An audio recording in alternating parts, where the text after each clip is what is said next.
3, 2, 1, live. I think I've got that down. All right. How you doing, friends? Ernie here, and this is the Zero-DTE podcast, episode number 61, and today's episode is entitled Zero-DTE is resilient to the Moronic COVID variant and market volatility. What is the I'm sorry. I got that wrong. It's the It's not the Moronic COVID variant. It's the Omicron COVID variant. It's another take on Greek letters. They ran out of, I guess they went from alpha, beta, lambda, and now they're up to omega or Omicron. It never ceases. But there is a variant of the COVID virus that appeared coincidentally on a day that the market was half on, half off. Very low volatility, very low volume on Friday, right after Thanksgiving. And that's a day when anything substantial happens, you could easily, anybody with any kind of force can easily move the market up and down. And it did. It moved down significantly. On the news of a new variant, a multi-mutant, and possibly vaccine-resistant strain that they have now dubbed Omicron. Or, if you take that as an anagram, Moronic. And yes, I said Moronic on purpose because that's exactly what it is. There was news that initially came out. Now, first of all, they've known about this particular strain for quite some time. I think since July. However, now that they chose that this was the time that they would bring it out because I guess there were a few people that have come down with it.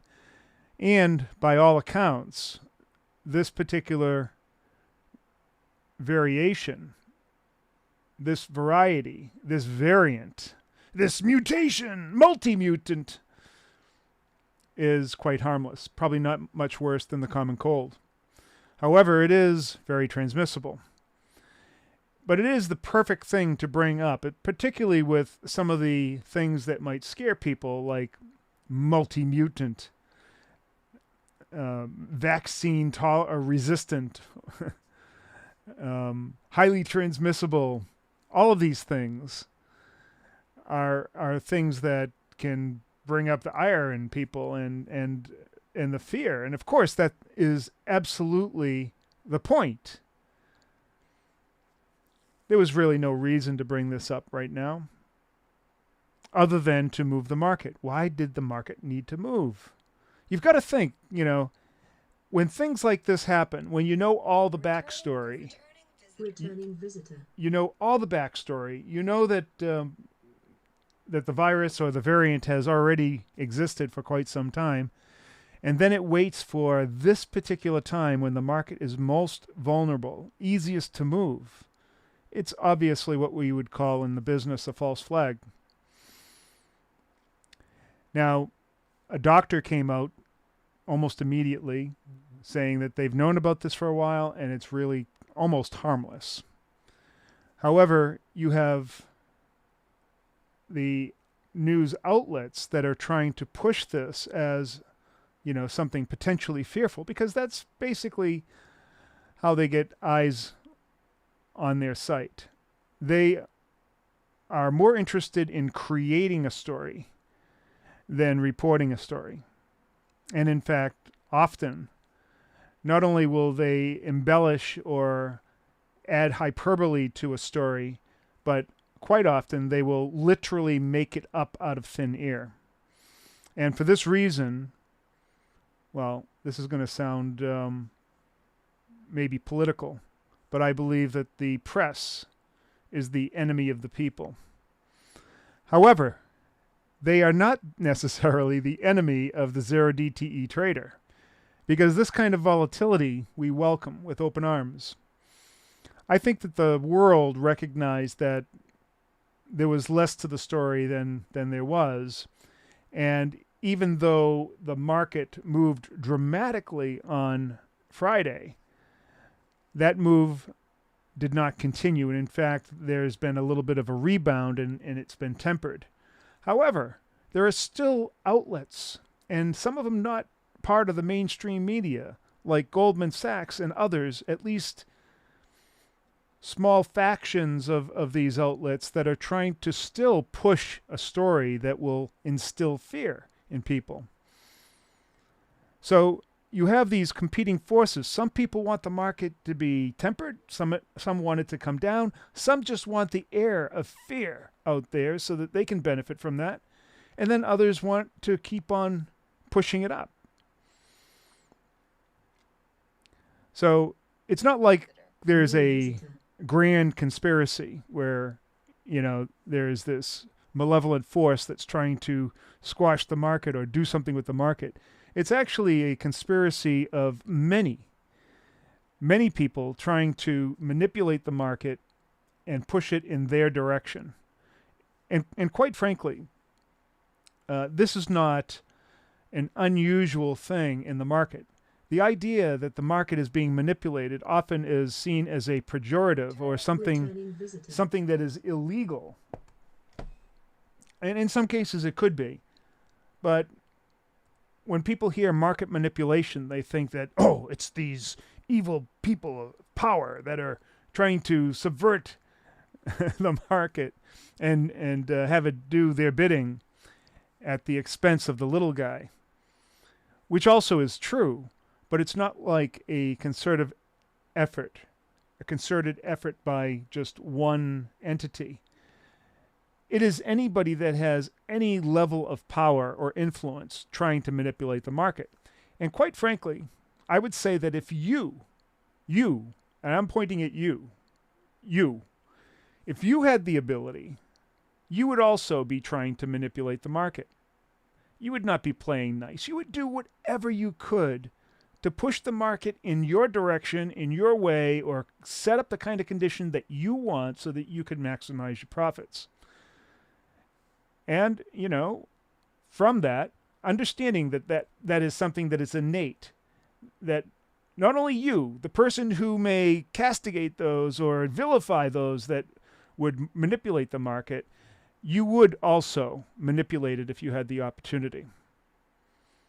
And so when you look at it from that light, you realize that, yes, the market is manipulated, but it's not a bad thing.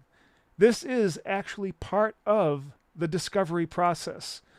A number of competing and fighting foe, pushing, pulling, tugging, prodding, releasing conspiracy theories, doing whatever they can to push the market in their favor. But the fact is that there are so many of these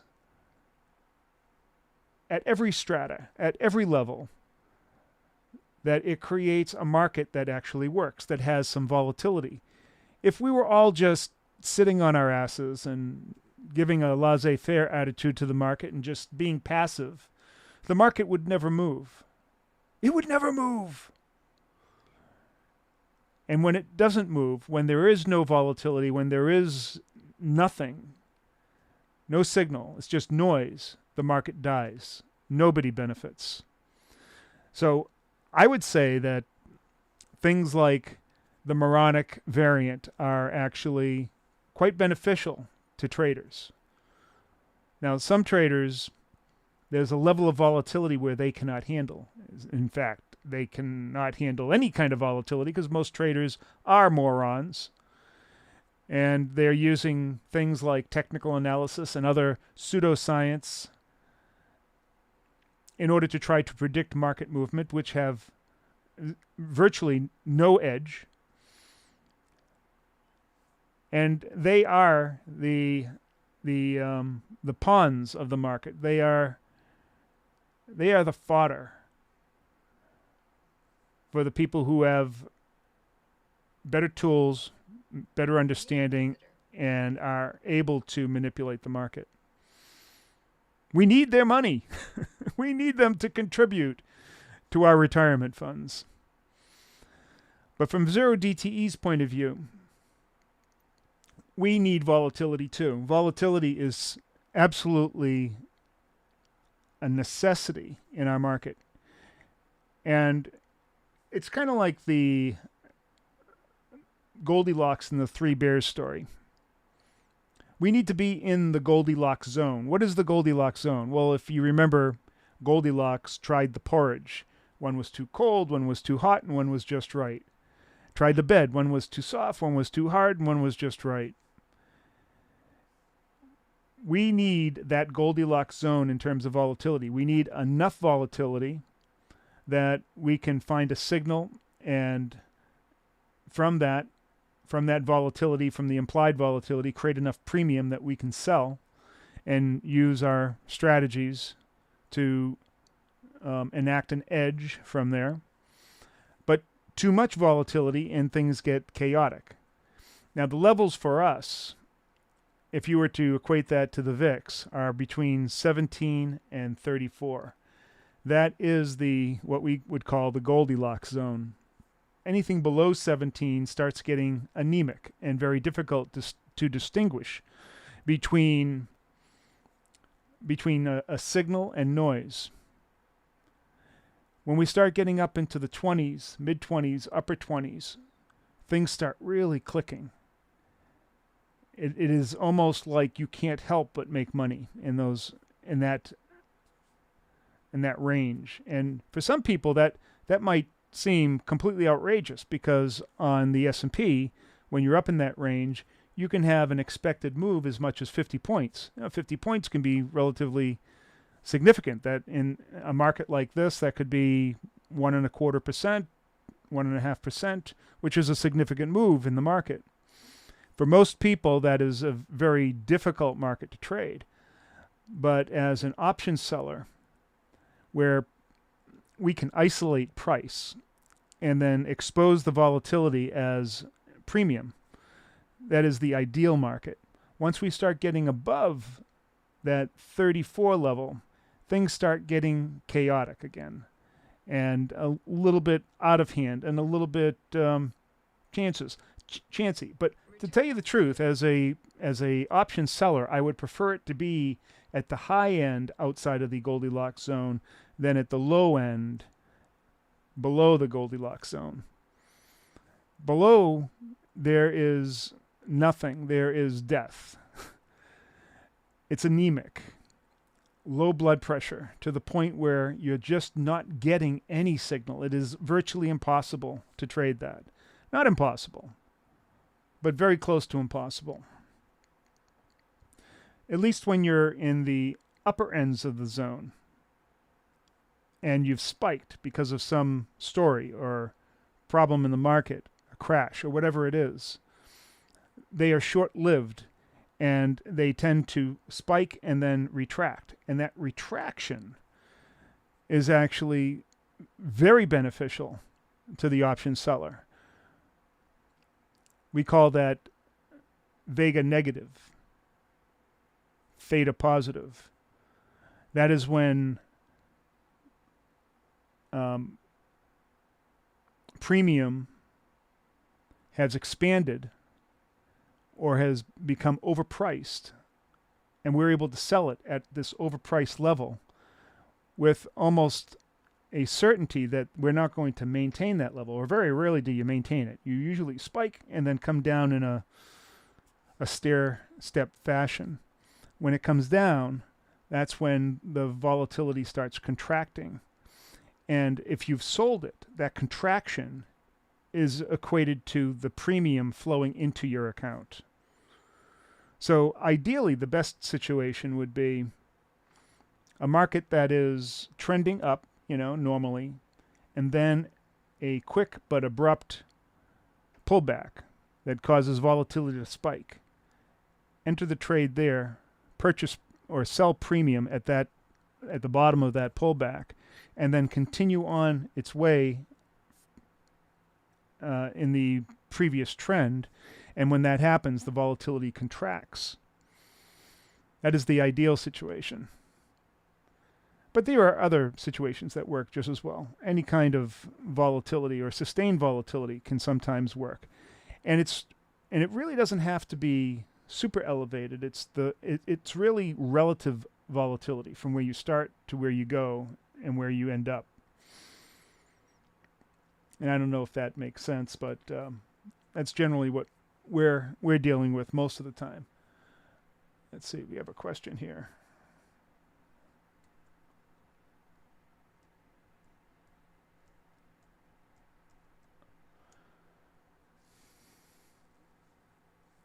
Lance says, I'm shocked that so many people don't realize this about volatility.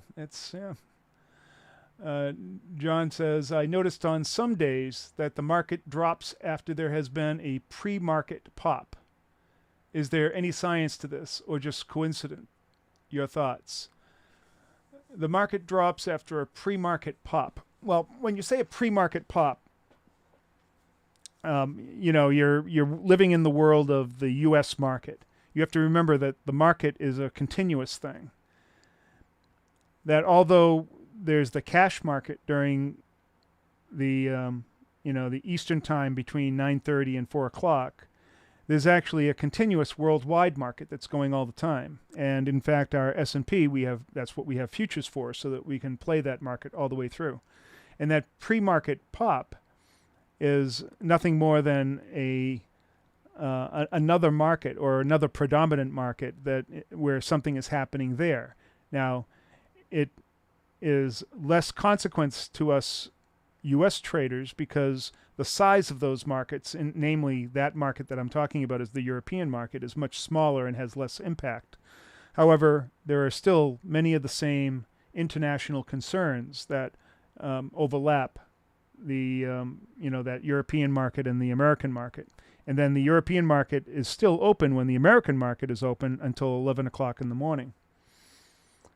So, is there some science? There is no science that's going to tell you that when you have a pre-market pop that somehow there is going to then be a drop right after the open. That there's nothing.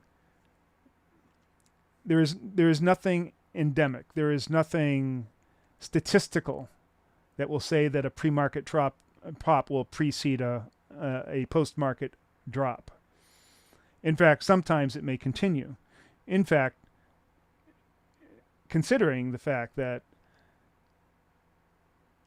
as I said, the futures are open through that entire time. The same futures contract, the S&P, is open prior to the cash market open. And it's still representing all the same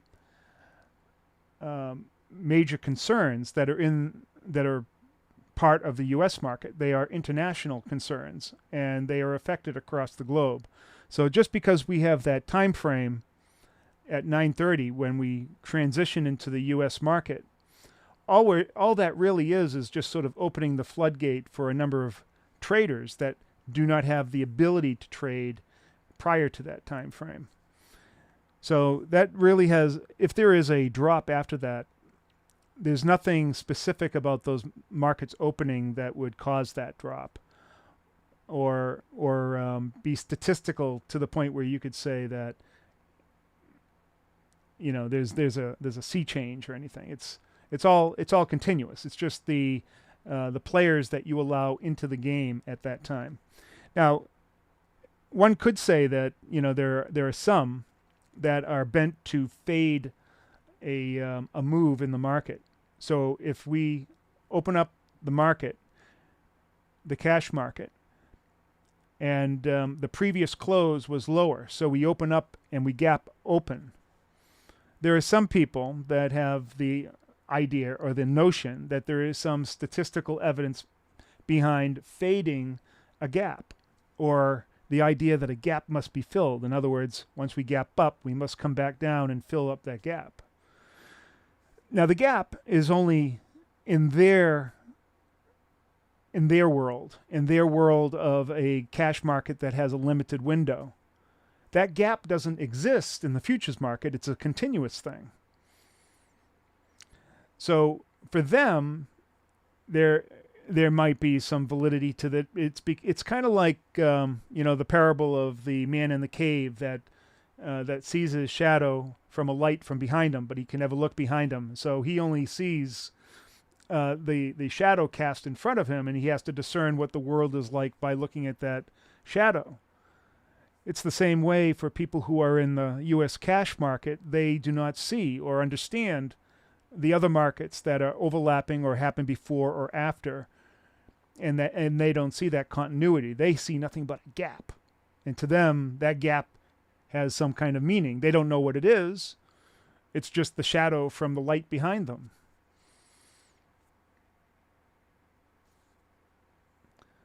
So vega negative, theta positive. What that means is that's describing the characteristic of the strategies that we put on.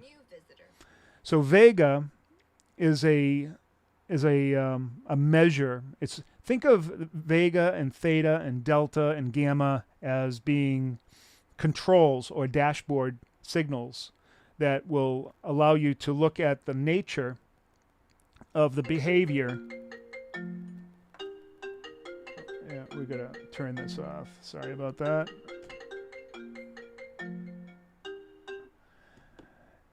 So think about these Greeks. They are nothing more than a peer into a way to describe how an options contract is behaving. And that's what they call the Greeks. Vega is a measure of volatility and how it affects the price of an options contract based on the change in volatility. All right. And of course, theta is also a measure of the flow of that premium or the decay, the rate of decay in that options contract based on the underlying price movement, right? So to say something is vega negative is saying that an options contract benefits when volatility is contracting. If it were vega positive, that means it would benefit or it would increase the value of that option if volatility was increasing. And then also for theta positive, that would mean that that the underlying contract would benefit when theta was increasing. Right? So that's really what those terms mean. They are nothing more than dashboard signals that are looking at how an options contract is behaving. And delta being the velocity or the change in price up and down, and gamma being the rate of change of price up and down. So all of these things are, like I said, nothing more than dashboard signals for us to look at and understand the nature of how one contract might behave versus another. So what we use are premium collection contracts or strategies, which is a collection of different options, calls, and puts, both long and short, that give us a certain characteristic. And that characteristic is designed to help us collect premium. We sell premium. We want to sell it when it's inflated or overpriced. And then as it contracts, then that is the income that we make. That is the result. That's how we realize our profit when it contracts. And so what we really want then is we want volatility to increase to inflate the premium. We sell it, and then we want volatility to decrease, vega negative. And the rate at which that premium decays is the theta. We want that to be positive. We want it to be that rate to increase. So both of those things happen when on a pullback after vega is high, and then price starts going up, volatility tends to drop, and theta tends to increase as we get closer and closer to the expiration of that contract. So theta is more time related. It's sort of the time left for that option to expire. And then as we get closer and closer to that time, theta starts increasing. So that's why 0 DTE is so important. We are at that very last day of expiration where we make most of our money through theta as we approach that expiration, because the premium is decaying at an ever exponential rate. And we want vega to be negative. We want that premium that's there to decay even faster through the process of volatility decreasing. So that's what vega negative, theta positive actually means. So that's what we do. We are vega negative, theta positive wonks. We're waiting for the right situation where we can sell overpriced things and then buy them back when they're underpriced or after they've shrunk. And we use the fact that the last day of expiration will increase our probability of that very thing happening. And that is really the underlying basis behind the 0 DTE trade. So 0 DTE meaning 0 days to expiration, the last day of expiration, when all of these things, this condition, vega negative, theta positive, happens. And happens at an ever increasing rate the closer you get to that expiration. Now our job is to make sure that price and our strategy are aligned with this event, this vega negative, theta positive event. And we do that by simply analyzing the market, where we think price is going to go, and how it may behave as it's going there by looking at the market structure, and then placing and modeling that idea with a premium collection strategy using options over that market structure, giving us the best opportunity for price to be in that area when or as the contract expires and goes into the very waning moments of its life at the end of expiration, 3 times a week, Monday, Wednesday, and Friday. So it's a really powerful strategy. A lot of things are in our favor, including this time constant. Time is constant. Time is going to come to an end relative to, or in the viewpoint of a options contract, at the end of the market time at 4 p.m. every Monday, Wednesday, and Friday. This week, by the way, we have an extra 0 DTE day that is brought over from last week because we had the holiday Thursday and Friday, shortened day on no trading on Thursday and shortened day on Friday. So where we would normally have the 0 DTE on Friday, and sometimes when we have a holiday on Friday, we move it to Thursday. But in this case, we couldn't because it's Thanksgiving, and Thanksgiving is always on Thursday. So what they do is they take that 0 DTE and they push it to the next week on Tuesday. So this week is one of the only weeks, this may also happen during Christmas sometimes too, is one of the only weeks where we have actually 4 0 DTE events. We have one today, Tuesday, Wednesday, and then Friday. So it's a very, very special week for us. One of the problems, though, with having 4 0 DTE events, you may think, well, Ernie, how could that possibly be a problem? You have 4 chances to make money instead of 3, or 2 like last week. And the answer is that overtrading. The beauty of the 0 DTE trade and having it only on Monday, Wednesday, and Friday is that it provides a natural cadence where we can get all amped up and concentrated on that one day where we have that 0 DTE event, and then we have a day of rest where we can recharge, and in that it's kind of meditative, get back into the right frame of mind so that we can look at the next day with fresh eyes.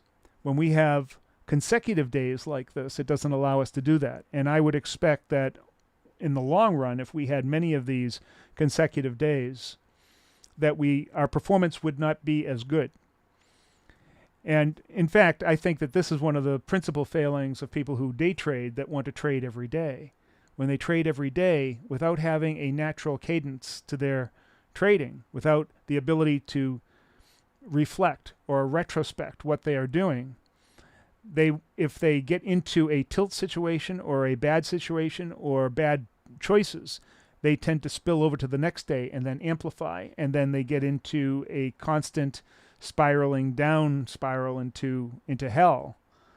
And so having that natural cadence, I think, is one of the real benefits of zero DTE. Now this week it's going to be a little different, but because we're, I think, already well attuned to that, and it's only one time out of many, and we had an extra long break last week, I think that we should handle it with no problem. It's not like day traders that are doing this every single week. And quite frankly, day traders, besides the fact that they don't have that natural cadence, and also because they are using technology or analytical methods that really have no relevance and no statistical edge, they're at a great disadvantage. And it's probably one of the reasons why day traders that are using TA and Fibonacci and price action generally are failures. 95% of them are failures. This natural cadence that we have, this effort and then rest, effort then rest, effort then rest, is far superior, besides the fact that we're working with actual edges, known edges, like the overstatement of volatility, which is a known thing and a measurable thing. So anyways, that is what we do.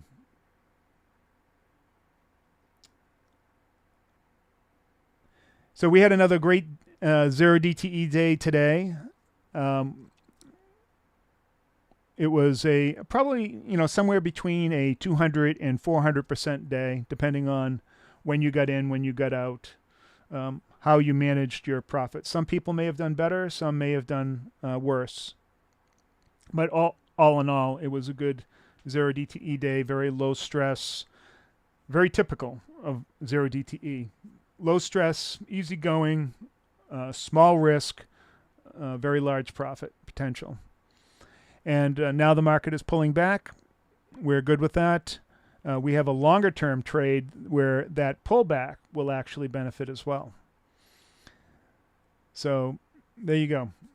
Another zero DTE day in the bag. Now, if you'd like to try out the zero-DTE service, go to zero-dte.com/try. That's TRY. And you'll get a 4-week trial. After that 4-week trial, if you decide to come on, we will rebate the entire cost of that trial. Now you may be asking, well, why do you charge for your trial? Because during that trial, the price, first of all, for the trial is insignificant compared to what you're going to learn and potentially what you're going to make, which often is enough to pay for multiple years of the service. But you're going to get an intensive education in that 4 weeks. And then once you've decided that you want to continue on, which most people do, I will rebate the cost of that trial. So the worst that's going to happen when you take our trial is that you're going to get a fantastic education and infused with a strategy that you'll be able to use for the rest of your life. Now, like everything else, the reason why you would become a member is because you're going to have only half the truth, right? You're going to be half practiced. And it's like learning chess, You can learn all of the moves and maybe some of the basic opens and that sort of thing, but you know nothing of the expanded open or position or the middle or the end game. And then that's why you choose to hang out with us. And that's the real benefit. All right. That's all I've got to say. I want to thank you, everybody, for showing up here. Thank you for the questions. I really appreciate it. And we'll see you. I guess, there will be another Zero DTE podcast tomorrow and Wednesday. Normally it's Monday, Wednesday, and Friday, but I vowed to do a podcast after every Zero DTE day. And as to the coronavirus variant, the Moronic variant, bring it on. Peace to everybody. Take care. All right. We need the off button. There it is. End stream.